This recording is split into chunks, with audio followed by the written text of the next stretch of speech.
Radiation is a scary word for a lot of people. We immediately imagine a mushroom cloud, think about Chernobyl, Hiroshima, and Nagasaki. But is radiation not as bad as we think? Or maybe it's time for us to live in a bunker underground. Hi guys! Can you guess the title of my next video?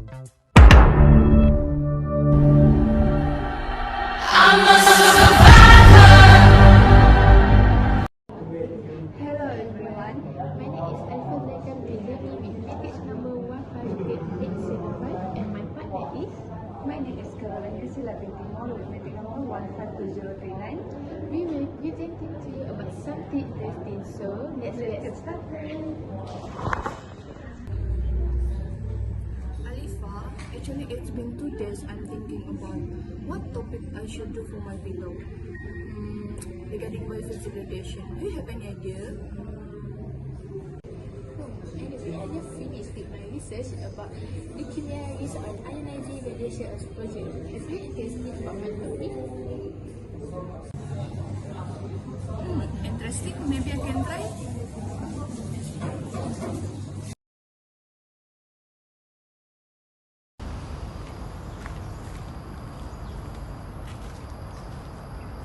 What is radiation? Radiation consists of wave of energy. It moves outward from the source that emits it. Radiation can come in many forms, including heat or light, while ionizing radiation is the energy produced from natural or artificial sources. It has more energy than non-ionizing radiation, enough to cause chemical changes, breaking chemical bonds.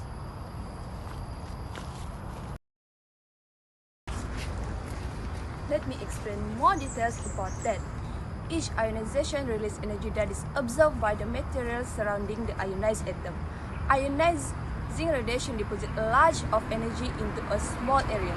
In fact, the energy from one ionization is enough energy to disrupt the chemical bond between two carbon atoms. This effect can cause damage to living tissues.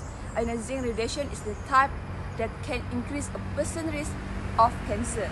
Includes high energy wave or particles that can cause changes within molecules. Other than that, when ionizing radiation interacts with DNA, it can cause changes or mutation in the genes.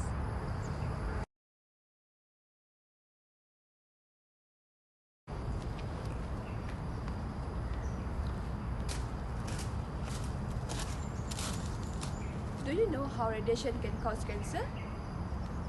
In this video, I will go into more details about leukemia.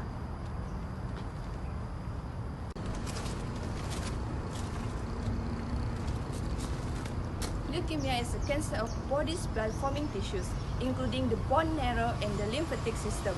Leukemia is a birth term of cancer of the blood cells. Leukemia occurs most often in adults older than 55, but it is also most common cancer in children younger than 15.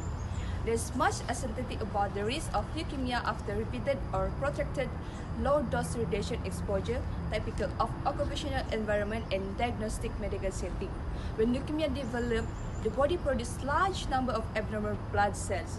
In most types of leukemia, the abnormal cells are white blood cells. There are several types of leukemia. They are grouped in two ways. One way is how quickly the disease develops and gets worse, and the other way is by the type of blood cell that is affected. Leukemia is either acute or chronic. In acute leukemia, the abnormal blood cells remain very immature and cannot carry out their normal function.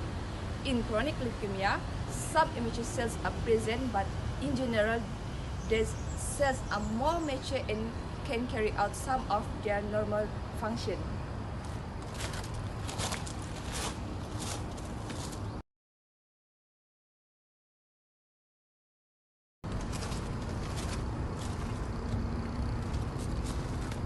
Leukemia is a cancer of body's blood-forming tissues, including the bone marrow and the lymphatic system. Leukemia is a birth term of cancer of the blood cells. Leukemia occurs most often in adults older than 55, but it is also most common cancer in children younger than 15. There is much uncertainty about the risk of leukemia after repeated or protracted low-dose radiation exposure, typical of occupational environment and diagnostic medical setting. When leukemia develops, the body produces large number of abnormal blood cells. In most types of leukemia, the abnormal cells are white blood cells. There are several types of leukemia. They are grouped in two ways. One way is how quickly the disease develops and gets worse, and the other way is by the type of blood cell that is affected. Leukemia is either acute or chronic. In acute leukemia, the abnormal blood cells remain very immature and cannot carry out their normal function. In chronic leukemia, some immature cells are present, but in general, these cells are more mature and can carry out some of their normal function.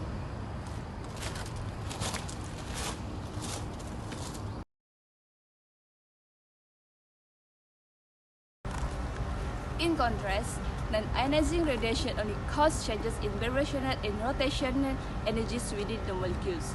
This energy is dissipated as heat. The important thing here from this standpoint of exposure and health effect is there really is no energy between the biological effect of ionizing radiation and non-ionizing radiation. Simply being, exposed to radiation doesn't guarantee it will have an appreciable effect on leukemia risk. The risk depends on the type of radiation, level of exposure, and other factors like genetic and behavior.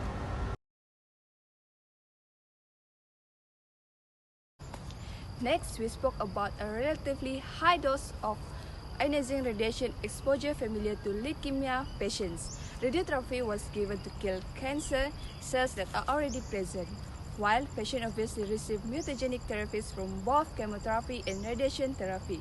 Radiation therapy is actually responsible for most therapy-induced malignancies. Radiation-induced cancer can occur in pediatric cancer survivors who are often given intensive chemotherapy. Radiation-induced cancer can arise over a wide range of intervals following cancer treatment, from several years to decades. While this cancer most often occur in a wide variety of solid tissues, leukemia can also arise after radiotherapy. Radiation-induced carcinogenesis is a multiple organ problem, and that contributes to a challenges of understanding how to mitigate against a process that can involve such diverse cell types and organs.